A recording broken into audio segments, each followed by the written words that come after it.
as a professional party rock DJ, it's important to have your library and your iTunes organized. Yeah, but equipment, like, it's the same thing. It's like, I personally work in redundancies, and Nick kind of does. You do too, like, straight up.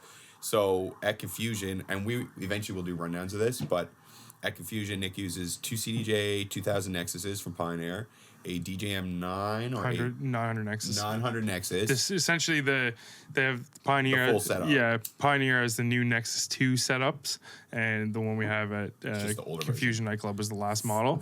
So explain your setup for me right now. Yeah, I usually DJ on two CDJ 2000 Nexuses, DJM 900 Nexus.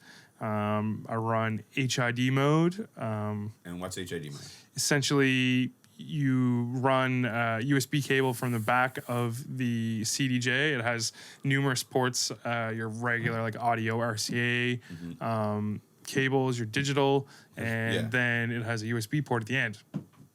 So you'd run a USB port or USB cable to a hub or directly to your computer, and then the CDJ acts as a controller for your software rather than just using it in like a timecode DVS setup. Or an analog format. Yeah, and especially I used to do the timecode analog DVS setup before, and then when we started Shark Week, Carter was on Tractor from Native Instruments. Shout out Native Instruments. They're still they're still. I don't do it anymore. They're OG pioneers for real. And I was in Serato at the time, and we didn't really like come to an agreement on what software we should use. So we decided to scrap both. And at the time, Rekordbox from Pioneer DJ came out, which was for like USB sticks and external drives, like SD cards.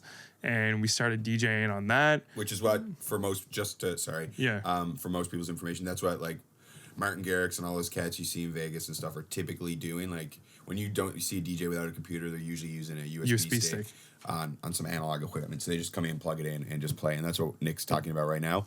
Versus all the guys with computers usually have some third-party setup that they run, which we will also explain eventually.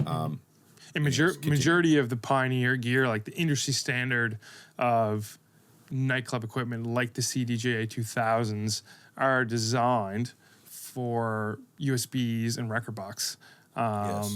So not to go with these programs that like Serato or So this is essentially why the USB functionality exists. So what he's explaining with his HID mode is where he's saying, you plug the USBs in, it works as a controller, and where those turntables were initially designed to just work with a CD or a USB stick, it's like all of a sudden the full functionality is fully unlocked and available to you by using the USB cables. So he does that with both of his turntables, digital turntables, and the mixer. So all of them are one massive controller and like essentially binded with his computer and in the tightest way available. Yeah, coming from Rekordbox and Shark Week and stuff too, like having the full CDJ. And like all your like loop points, your ability to chop loops up, your hawk cues, all the functionality. Yeah, when you use HID mode with Serato or Tractor or Rekordbox, you can gain all that instead of just literally having the platter and the pitch when compared to like the timecode CDs. But yeah, it is the way to go, and I know we both agree with this, and I vouch for it all the time.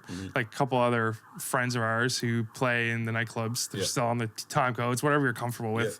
If you can DJ off iTunes and kill it, I actually partially play on time codes right now. I love HID, normally use it, live by it, but sometimes circumstance doesn't allow it. And so I've been playing on time codes, which we might explain in a minute. Maybe. No, really quick. So that's we'll digress from that back to Nick's setup real quick. You also run a Serato box though. Yeah. And I do believe you do have USBs or SD cards available. So just let me in on everything that's going on there. So then if shit goes down, what do you do? Professionalism, going back to that one. Yeah, exactly. So that's what I mean. So you have, from what I'm understanding here, it sounds like 2 more redundancies. So I have. I also run a Serato box, which is pretty older kind of equipment now, I'll say, compared to the new stuff coming out. But that's essentially just it'll run your time code or your CDJs into the box, and then that signal transfers to your computer, and then it essentially plays audio. But I do have stuff for backups, and shout out to you, because really, I remember when I first started to DJ, I wasn't really prepared like that. Yeah. And then when we first started doing Shark Week, we were like on the ball about having everything backed up, two sets of USBs or 2 SD cards, so that if something does go wrong, which everyone thinks that it won't happen to you, but it does, especially like we've been doing this for all the time, almost a decade now, and stuff happens all the time that could be a random bug in your computer or something will cause it to crash. But yeah, essentially I have a SD card and a USB stick. I also carry and set up just like RCA to auxiliary, like your aux cable, with an adapter. And I have emergency mixes on my phone. Just in case if in addition to your USB sticks. Yeah, like I have 3 or 4 other options. And then at home I have 2 hard drives backed up, one for like all of my production stuff and music, and then I have 1 hard drive specifically for Serato crates. And if for some reason my MacBook died today, I could use like an older MacBook or my girlfriend's Mac and just literally plug it in, and download Serato, and you're good to go. That's fucking great. Yeah. I think honestly that might be the one thing I don't have in my setup is that part. Well, I kind of do just with the iTunes library. I just have to drag 60 gigs of music onto someone's computer, and then I can play. But you know what I mean? It's still, I need to work that out a little bit myself. So you got your HID, you got your an aux cord on one of your channels with emergency mixes, USB stick with other music to play the way Shark Week used to, essentially. And then you have yet Serato box, so that's also hooked to your computer. You've briefly explained how the timecode works. So ultimately, as well, if your USBs weren't working for some reason, you could then run the timecode option, and you wouldn't have full functionality of the CDJs, but you would have your timecode, right? Essentially, too, with HID as well, you don't need to send an audio source from the CDJ, like an RCA, to the mixer. So I'll send one anyways. Nice. I'll send one anyways to the Serato box. So I have it set up for timecode always. If for some reason the HID fails, I can just click a couple buttons and I'm on the timecode and you're fine. So the reason I brought this out is shout out DJ Tech Tools. Yes, I know Nick would definitely agree on that.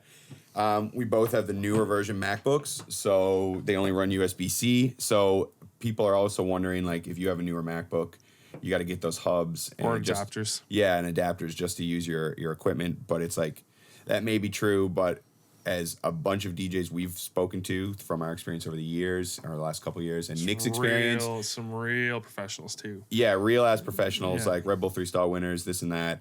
Like real party rock DJs who are prepared the way we're discussing. We would all agree that this is the fucking way. Just USB-C to what's this called? Is this B or A? That's would be. We don't know. We'll figure it out. I think it's a USB-B. I think it's B. It looks like a barn to me, but either way, that end, it's just the little square one that looks like a barn. Either way, this is the way to go if you're running a new MacBook and you're trying to DJ. Don't fucking buy those dongles. Don't let those USB-C ports crack off in your fucking computer. And just don't be stupid, because when you really do your research, you'll realize that dongles or anything like that bottleneck. And while there's a load of bottlenecking all along the lines in most setups, it's like that's one of the biggest ones. So it fucks your shit up. You can't run sound cards or hard drives properly through dongles. So it's important that you have these to run smoothly, both with data transfer and performance. Otherwise your shit's going to be fucked, and you're asking for it to be fucked. Big time. I'm telling you. For the people one time, what is bottlenecking? I knew some people might not know it. Word. I think we'll probably go into it deeper on another topic, but just at a glance, it's like bottlenecking is just like troubleshooting. So it's like with troubleshooting, you just start at one end, the beginning or the end of your signal path, and you just go every step along the way and make sure that every little aspect's working. So whether it's you check the cables or every point or docking point, you just check along the way. Bottlenecking, it's like, so if you're try entering data from your computer to a mixer to go out to the speakers, it needs to go fairly fast. So then if you have these super fast USB drives and then you have a fucking crap ass, USB hub, or you just don't know what's going on and you don't know what to run, and you're trying to run a sound card or something that requires a lot of data and, could potentially shut down your whole system. It's like you're running that through there. You don't understand that if you don't understand that the data is getting compromised, that means you're going into a situation unaware that your shit might crash, and therefore you're not going to know how to deal with it when it happens. You're not going to know why it happened. And I remember that was a big issue with some DJ equipment when the USB 3.0 came out. Yes. Remember that? Yeah, that was going on. Even though it was the same shape, these are a different shape, the USB-Cs.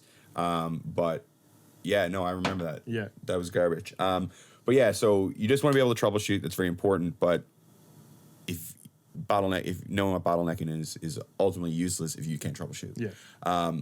So it's just good to know. We will go over this in more detail and in more specifics in another episode or in a side video. Yeah. Fucking backups. So now, even though we're spending a little bit of time on this, it's perfectly fine. Talking about my setup. I have a Pioneer DJM S9, as you know. Sick. Yeah, so that has 2 sound cards built in, which is, once again, we'll talk about sound cards on another episode. However, I can run 2 DJ setups or 2 computers off my mixer. So it has these, like the Serato boxes Nick and I talked about, and, or HID mode. My mixer can also run those things, so I run that directly in my computer with one of these. I also use 2 CDJ 2000s, not Nexuses, so one model down from what Nick is using. I share those with my homie Karate Cactus. Shout out him one time. He's going to be on a future episode. So we share those, and I use that mixer with those CDJs with these cables in HID mode. I also run the time code option off the CDJs, as well as I have a redundant SD card / USB on hand. I don't have emergency mixes on my phone, but I don't. You have that extra step. I just don't have that. I've never had to go there. To be honest, the only real reason why I did that I do need to do that backup, crate backup for like you said. Weddings. Yeah. I do occasional weddings every once in a while, and gear kind of will alternate. Usually, I'll get like a small controller or something like that to play a wedding. Just is easily portable, but. Literally, that's probably one of my biggest fears because you think about it, it's super important for the biggest day of most people's lives. Of someone's life, you cannot be fucking up. No, you have to be like 100% professional about those situations. Yeah. So I always make sure that I have at least 2 or 3 backups. Sometimes I'll bring 2 computers with me. So, I completely agree. That's a big deal there. No, recently, one of my computers was very finicky. I got a new one now, but I was traveling with 2 computers. Shout out our homie Brent Mack. Came through one of his old laptops. He's like, hey, this is just sitting around. I don't know if it's any good to you. And I just came home and fucking tore it apart and had a look at it, and it's definitely good to go. Just got to tape the charger in so it doesn't turn off on you. But either way. On the topic of gear that we're there, let's talk about previous stuff we used to use, because I know you were on Tractor rocking little X1 controllers. Funny enough, even the way I have it set up now, I'll kind of segue into it, is like, as you know, it's like I'm using Serato at the moment, just because I'm having trouble with my Rekordbox licensing thing. That's a little confusing. I love Rekordbox DJ, I'm going to say, to everyone. It's not partial to any software, or it's not, any hardware. You can use it with anything. You can use it with your friggin' studio sound card and a friggin' MIDI controller. It really doesn't matter. You can use it with anything. That's great. And I do believe, no, that's like the only software that and Virtual DJ, I think, and no one really uses Virtual DJ, so forget that. No hate, just, I really like that because the ability to have software that's not partial to hardware has gotten me out of so many jams when hardware wasn't available, when CDJs weren't available. Jason / Karate Cactus had the CDJs away somewhere.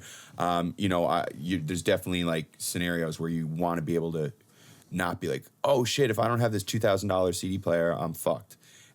So I really like that because I could MIDI map with it very easily. Like I said, use a diverse sound card and use whatever I wanted. Luckily for me, Pioneer makes that, so they're very well integrated with my mixer, and it was released as a Serato mixer, so I can work seamlessly between Serato and Rekordbox, and even Traktor if I chose to, but I don't need to, so I just don't go there. So I just use Rekordbox and Serato based on whatever I need at the time and whatever's available. My library's in iTunes, so it's transferable between all softwares, similar to Nick's, in addition to him also having crates. We will definitely talk about that on a later podcast. Absolutely. So, talking about old gear, well, I used to use, funny that we already talked about it a little bit, but I used to use Traktor, and then I discovered what HID mode was, and Karate Cactus and DJ Jo for, at the time, he's now changed his alias, so I'm going to respect that and try to call him by that as much as possible.